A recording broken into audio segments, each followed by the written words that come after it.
Meenu TV.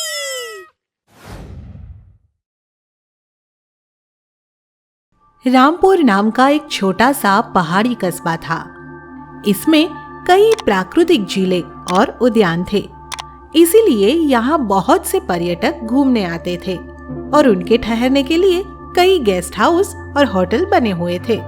मगर कुछ दिनों से इस कस्बे के लोग बहुत डरे हुए थे, क्योंकि कस्बे में एक चुड़ैल घूम रही थी। आदमी तो कोई नजर नहीं आ रहा, लगता है सब के सब मुझसे डरकर छिप गए हैं। चुड़ैल ये कह ही रही होती है कि तभी उसे होटल की खिड़की में एक महिला दिखाई दे जाती है।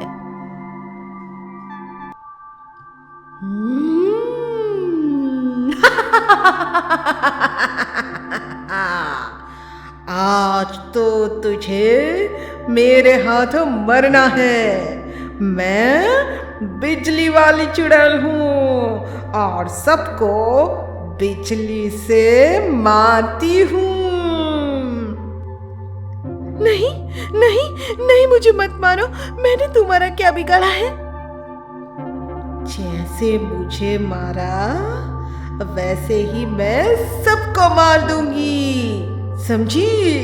सबको मार दूंगी। ये कहकर चुड़ैल उस महिला को मार देती है और फिर हंसते हुए वहां से चली जाती है।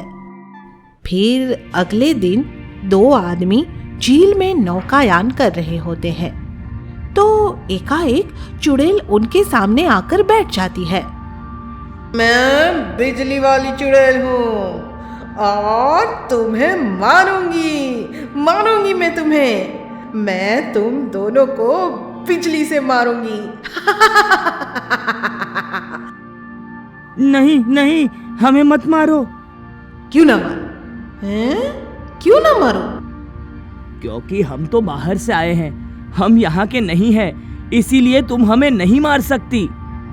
चुप कर और मर जा। मैं तो मारूंगी, सबको मारूंगी। यह कहकर चुड़ैल उन दोनों को भी मार देती है और फिर वहां से गायब हो जाती है। चुड़ैल के बढ़ते आतंक से आसपास के लोग गहरी चिंता में पड़ जाते हैं। बेचारों को भुट्टे की तरह जला डाला कमबख्त चुड़ैल ने। ठीक कहते हो भाई, शक्ल भी नहीं पहचानी जा रही है। सुना है रात को होटल में भी एक महिला को मार दिया इस चुड़ैल ने। हाँ भाई, वो बेचारी भी यहाँ घूमने आई थी।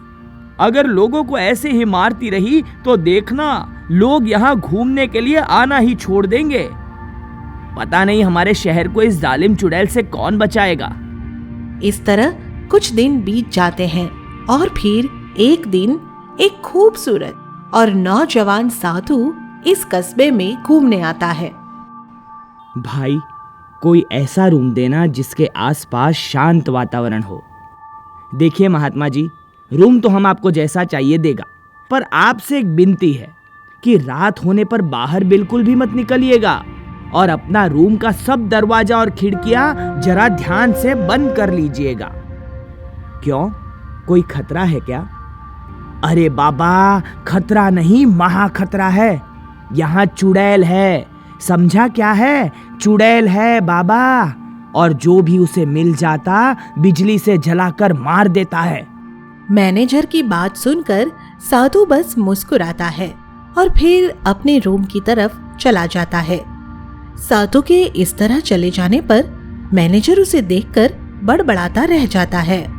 पता नहीं दुनिया में कैसा कैसा लोग हैं, काम का बात भी नहीं सुनता।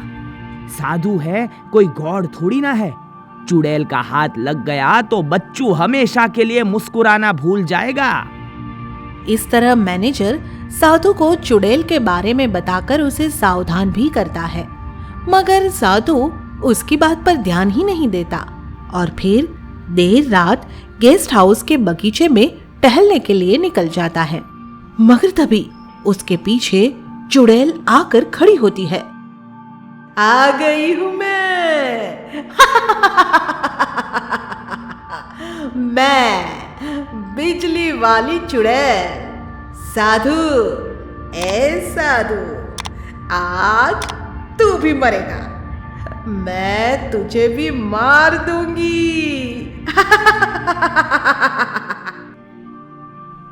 चुड़ैल के ये कहने पर साधु जैसे ही उसकी तरफ मुड़ता है तो चुड़ैल उसे देखती ही रह जाती है। विशाल, तुम और एक साधु, यह सब कैसे विशाल? अंजू, तुम और एक चुड़ैल? क्यों अंजू? यह सुनकर चुड़ैल रोने लगती है और एक बहुत ही खूबसूरत लड़की का रूप ले लेती है। मुझे तुम्हारे दोस्तों ने चुड़ैल बनने पर मजबूर किया विशाल। पर कैसे अंजू? मुझे भी तो बताओ कि तुम्हारे साथ क्या हुआ था। 3 साल पहले एक रोज अंजू विशाल को ढूंढते हुए उसके एक दोस्त के घर आती है। अरे सुनो वैभव, क्या तुमने कहीं विशाल को देखा?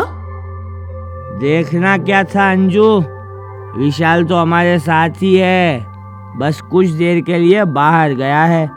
तुम अंदर आकर बैठो, वो थोड़ी देर में आ जाएगा। ठीक है, मैं बैठ जाती हूँ।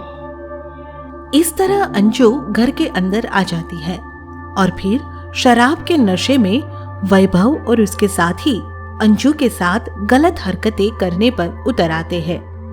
अंजू को यह अच्छा नहीं लगता और वो वैभव को धक्का मारकर नीचे गिरा देती है। अरे खून, तेरी इतनी मजाल कि तुम मुझे धक्का मारे।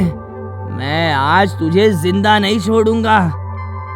इस तरह वैभव और उसके 2 अन्य साथी क्रोध में आकर उसे मारने लगते हैं और वो खुद बचने की कोशिश करती है। फिर इसी कोशिश में अचानक बिजली की तारों की चपेट में आ जाती है और बिजली का करंट लगने से मर जाती है। अरे ये तो मर गई। हाँ यार, अंजू तो सचमुच मर गई। अब क्या होगा?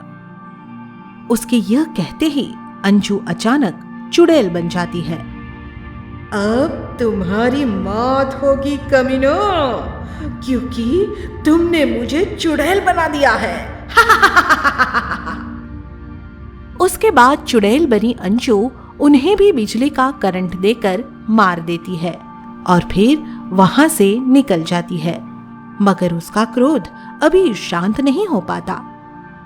मैं किसी को भी जिंदा नहीं छोड़ूंगी, सबको मार डालूंगी, क्योंकि अब मैं बिजली वाली चुड़ैल हूँ, चुड़ैल।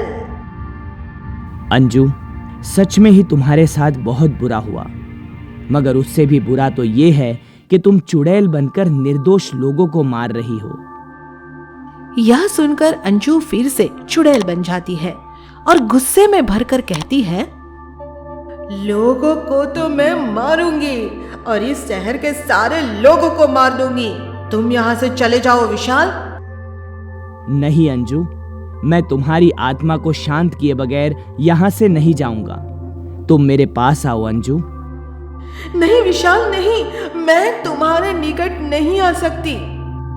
पर मैं तो आ सकता हूँ।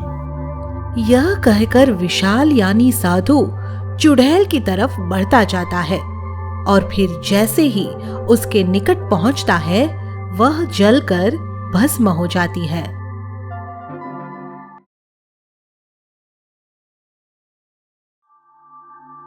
सोमपुर गांव के जंगलों में एक खूनी चुड़ैल रहती थी। वह अपने लंबे दांतों से लोगों का खून चूसकर उन्हें मौत के घाट उतार दिया करती थी। एक रात वह किसी शिकार की तलाश में गांव में घूम रही थी। अबे ओ रमन, उधर देख, चुड़ैल घूम रही है। अरे हाँ, ये तो सचमुच चुड़ैल है, चल भाग ले। शुक्र मना चांद का, वरना मारे जाते। चांद का नाम सुनकर चुड़ैल आसमान की तरफ देखने लगती है और उसे आसमान में चांद सितारे चमकते दिखाई देते हैं। चांद को बल्ब की तरह रोशनी फैलाते देखकर चुड़ैल को बहुत गुस्सा आता है। ये चांद, ये तो मेरा दुश्मन बन गया है। इतनी रोशनी फैला देता है कि शिकार फंसता ही नहीं, मुझे दूर से ही देख लेता है और फिर भाग खड़ा होता है। यह कहते हुए चुड़ैल चांद को ठिकाने लगाने की बात सोचने लगती है। इस चांद को तो ठिकाने लगाना ही पड़ेगा। क्यों ना मैं इसे चुरा लूं? अगर मैं इसे चुराने में सफल रही तो फिर हर रात अंधेरी होगी हर रात, और खूब शिकार फंसेंगे।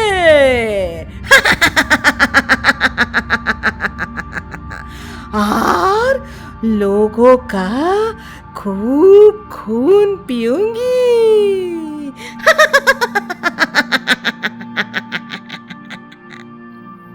यह विचार करके चुड़ैल अपनी गुफा में जाकर चांद को चुराने की योजना बनाने लगती है और फिर अपनी योजना में सफल भी हो जाती है।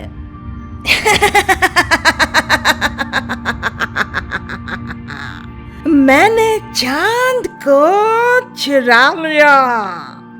अब चांद रहेगा मेरी कैद में और हर रात हो जाएगी घोर अंधेरी। घोर अंधेरी। अब चुड़ैल चांद को अपने घर में रखकर उस पर काला कपड़ा ढक देती है और इस तरह चांद उसके घर में कैद हो जाता है। फिर रातों में गहरा अंधकार रहता है और इसी का फायदा उठाकर चुड़ैल गांव में आतंक फैला देती है। भाई, रोज लाश पर लाश गिरा रही है। अंधेरे का फायदा उठाकर चुड़ैल किसी को भी मार डालती है। पर आजकल चांद भी तो नहीं निकल रहा, न जाने कहाँ खो गया है। काका, कहीं चांद को चुड़ैल ने तो कुछ न कर दिया हो? अरे छोड़ बेटी, चांद पर चुड़ैल का क्या बस। इस तरह कई महीने बीत जाते हैं और फिर धीरे धीरे लोग चुड़ैल के डर से रात के समय घरों से निकलना ही बंद कर देते हैं। मगर फिर भी जाने अनजाने कोई न कोई चुड़ैल की भेंट चढ़ता ही रहता है। उठो ना अम्मा, उठो। चुड़ैल ने मेरी माँ को मार डाला। रो मत बेटी, नाश हो इस चुड़ैल का। अब तो इस चुड़ैल को खत्म करना ही पड़ेगा। भाई, सिर्फ चुड़ैल के बारे में ही नहीं बल्कि चांद के बारे में भी कुछ सोचो। कई महीनों से गायब है। जरूर इसमें भी चुड़ैल का हाथ मिलेगा, देख लेना। इस हादसे के बाद गांव वाले बहुत अधिक सावधान हो जाते हैं और सब मिलकर एक पहुंचे हुए तपस्वी के पास जाते हैं। घोर अनर्थ, घोर अनर्थ। बहुत ही खौफनाक चुड़ैल है। उसी ने चांद को चुराकर अपनी कैद में बंद कर रखा है। पर क्यों महात्मा जी? क्योंकि रातों को चांद न चमके और रातें अंधेरी रहे, ताकि वो खूनी चुड़ैल अंधेरे का लाभ उठाकर आसानी से लोगों को शिकार बना सके। क्या चुड़ैल को मारकर चांद को उसकी कैद से छुड़वाया नहीं जा सकता है? जरूर छुड़वाया जा सकता है, पर उसके लिए एक दिलेर आदमी की जरूरत होगी।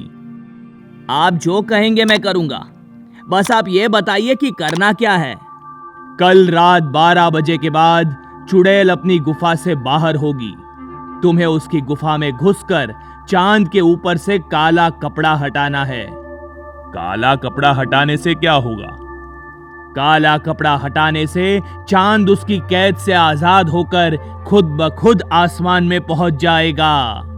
फिर अगले दिन जैसे ही रात होती है, अमन गांव वालों की मदद से चुड़ैल की गुफा में घुसकर वही सब करता है जो उसे तपस्वी ने कहा था, और इस तरह चांद चुड़ैल की कैद से आजाद होकर फिर से आसमान में चमकने लगता है। साथ ही चुड़ैल भी जलकर भस्म हो जाती है। इस तरह गांव से चुड़ैल का आतंक हमेशा के लिए खत्म हो जाता है। आगे की मजेदार स्टोरी के लिए चैनल को सब्सक्राइब करें और बेल आइकन प्रेस करना ना भूलें।